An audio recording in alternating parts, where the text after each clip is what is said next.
Jangan paling awal, adab yang paling mahal, adab yang paling mulia, adab yang paling tinggi adalah beradab kepada Allah dan Rasul.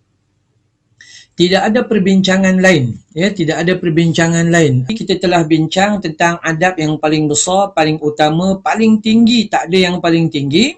Ya, ini kita belajar tentang adab kepada Allah dan juga Rasul. Ya, adab kepada Allah dan juga Rasul. Dan di dalam adab kepada Allah, ya, baik. Di dalam adab kepada Allah dan Rasul itu telah kita belajar apa tanda kita atau apa yang keperluan kita untuk meletakkan adab kepada Allah dan Rasul. Yang pertama sekali, seluruh ibadah kita tujukan hanya untuk Allah. Adab yang pertama, seluruh ibadah kita tujukan hanya untuk Allah Subhanahu Wa Taala. Yang kedua, mengagungkan dan memuliakan Allah Subhanahu Wa Taala. Ini adab yang kedua. Yang ketiga, takut kepada Allah Subhanahu Wa Taala. Bahawa takut kepada Allah ini dia berbeza dengan takut sesama makhluk. Takut kepada Allah kita semakin dekat dengan dia, tapi takut kepada makhluk kita lari jauh daripada dia. Baik. Kemudian yang keempat yang kita akan bincang pada hari ini, sambungan perbincangan, iaitu mencintai Allah dan Rasul lebih dari segala-galanya. Okey, saya ulang balik. Dan adab yang paling tinggi, tak ada yang paling tinggi daripada yang paling tinggi inilah, iaitu adab kepada Allah dan Rasul. Apa dia adab kepada Allah dan Rasul? Iaitu adab yang pertama adalah menunjukkan seluruh ibadah hanya untuk Allah. Ya, kita baca di dalam doa iftitah. Ya, dalam doa iftitah itu kita selalu sebut salatku, ibadahku, inna salati wa nusuki wa mahyaya wa mamati lillahi rabbil alamin. So, tugasan pertama untuk kita meletakkan adab kepada Allah dan Rasul itu apa? Menunjukkan segala ibadah kita kepada Allah dan Rasul. Yang kedua, mengagung dan memuliakan Allah Subhanahu Wa Taala. Tiga terhadap Allah dan Rasul ada apa? Takut kepada Allah Subhanahu Wa Taala. Hari ini kita sambung bincang yang keempat, iaitu mencintai Allah dan Rasul lebih dari segala yang lain. Ingat ya, kebetulan pula kita berada pada Rabiul Awal, kita berbincang tentang bagaimana cinta kita kepada baginda Nabi sallallahu alaihi wasallam. Ya, baik. Kita telah berbincang yang keempat dalam bab mencintai Allah dan Rasul itu lebih daripada yang lain. Dan kita telah dengar daripada ayat Al-Quranul Karim. Ayat yang pertama yang telah kita sebut. Allah sebut, وَالَّذِينَ آمَنُوا أَشَدُّ حُبًّا لِلَّهِ. Adapun orang-orang yang beriman sangat besar cintanya kepada Allah. Ini Allah Ta'ala sebut dalam surah Al-Baqarah, surah kedua, ayat 165. Sebahagian daripada ayat 165 ini Allah kata, وَالَّذِينَ آمَنُوا أَشَدُّ حُبًّا لِلَّهِ. Orang-orang yang beriman ni cintanya sangat besar kepada Allah Subhanahu Wa Taala, cinta yang paling agung. Kita dengar juga dalam hadis baginda Nabi SAW yang kita sebut dalam pertemuan. Nabi menyebut dalam hadis, thalathun man kunna fihi wajada halawatal iman. Ada tiga benda yang apabila ada pada seseorang, dia akan merasai halawatal iman, kemanisan iman. Man kanallaha wa rasuluh ahabbu ilaihi mimma siwahuma, iaitu apabila Allah dan Rasul itu lebih kita cintai daripada yang lain. Yang pertama ayat beriman kita kata orang beriman cinta dia kepada Allah itu besar. Yang kedua, orang beriman cinta kepada Allah itu lebih daripada cinta yang lainnya. Dan seterusnya kita sebut juga di dalam hadis baginda Nabi sallallahu alaihi wasallam riwayat Imam Bukhari dan Muslim, Nabi menyatakan, la yu'minu ahadukum hatta akuna ahabba ilaihi min walidihi wa waladihi wan nasi ajma'in. La yu'minu ahadukum, yakni tidak beriman salah seorang di antara kalian sehinggalah aku ini kamu cintai lebih daripada mak ayah kamu, lebih daripada anak kamu, wan nasi ajma'in, dan seluruh hamba keseluruhannya. Hari ini kita sambung lagi, ya, kita sambung beberapa ayat yang nak cerita tentang bagaimana kedudukan tanda adab kita kepada Allah Subhanahu Wa Taala adalah meletakkan cinta kepada Allah dan Rasul lebih daripada yang lain. Ingat, tanda adab atau beradabnya kita kepada Allah dan Rasul adalah salah satunya adalah meletakkan cinta, kasih dan sayang kita kepada Allah dan juga Rasul lebih daripada yang lain.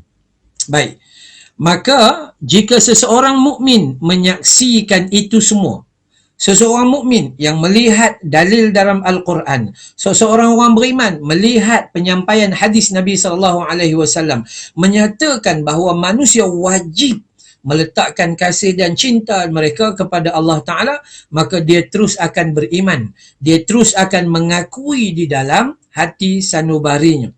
Nescaya hatinya akan dipenuhi rasa cinta kepada Allah dan juga kepada Rasul sallallahu alaihi wasallam. Baik, tanda kita cinta kepada seseorang mesti ada 3 benda.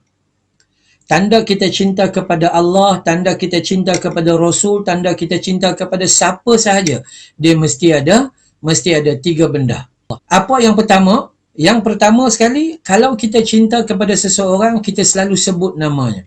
Kalau kita cinta pada Allah, kita selalu zikrullah. Kita cinta kepada Nabi, kita selalu selawat kepada Nabi. Kita cinta kepada pasangan hidup kita, mulut kita selalu menyebut namanya. Yang kedua, ulama menyebut bahawa tanda kita cinta itu kepada seseorang adalah kita teringin nak duduk bersamanya. Kita nak duduk di mana Allah Ta'ala suka. Kita nak duduk di mana Nabi suka. Dan kita nak duduk dengan di mana pasangan hidup kita suka. Dan yang ketiga, ya, tanda kita cinta kepada seseorang adalah kita teringin untuk menunaikan permintaannya. Apa Allah suruh kita nak buat sebab kita sayang Allah. Apa yang Nabi perintah kita nak buat sebab kita sayang Nabi. Apa yang pasangan hidup kita nak, kalau boleh seboleh mungkin kita cuba akan menunaikan hajatnya. Itu tanda. Sebut namanya, duduk bersamanya, tunaikan permintaannya. Ada 3 benda. Ini tanda cinta kita kepada seseorang. Macam mana kita nak tahu jika kita cinta Allah lebih dari ibu bapa, suami dan anak-anak? Dalam Al-Quranul Karim, Allah meletakkan satu ayat dalam surah Taubah, surah yang ke-9, ayat yang ke-24, di mana Allah memberi ancaman kepada orang yang mengutamakan ahli keluarga mereka lebih daripada Allah, perniagaan mereka lebih daripada Allah, rumah mereka lebih daripada Allah dan sebagainya, maka tunggulah akan datangnya siksa Allah Subhanahu Wa Taala. Baik, tahu yang kita ni cintakan Allah lebih daripada orang lain, lebih daripada mak bapak, lebih daripada pasangan hidup, lebih daripada anak-anak. Simple. Ulama menggariskan bahawa kalau benar-benar kita mencintai Allah, maka kita memandang pasangan hidup kita itu adalah jalan bagi kita beramal kepadanya untuk Allah Subhanahu Wa Taala. Kita memandang ibu bapa, apabila Allah memerintahkan kita taat kepadanya untuk kita sampai kepada Allah, maka kita taat. Itu bermaksudnya. Macam mana kita nak lebihkan Allah, maka kita lebihkan Allah, bermaksud kita utamakan mak bapak kita tu siapa yang bagi? Allah yang bagi. Maka hadapi mak bapak seperti mana yang Allah nak. Allah suruh kepada mereka, maka kita berbakti. Itu bermaksud kita mencari redha Allah. Anak, maka buat apa? Kita layan anak, jaga amanah kita seumpama apa yang Allah nak. Itu tanda kita sayang Allah. Tapi kalau kita membiarkan diri kita, anak-anak kita, pasangan hidup kita, mak bapak kita jauh daripada kasih Allah, jauh daripada ibadah kepada Allah, rosak keimanan mereka, tak nak bawa mereka ke jalan Allah, maka kita sebenarnya mendahului duniawi atau mendahului orang lain. Allah menyuruh kita, walladzina amanu asyaddu hubban lillah. Nak buktikan kita orang yang beriman kepada Allah. Apa macam buktinya? Adapun orang-orang yang beriman sangat besar cintanya kepada Allah. Macam yang Afzan tanya tadi tu. Cinta kepada Allah lebih daripada mak bapak, lebih daripada anak-anak, lebih kepada manusia selalu keseluruhannya.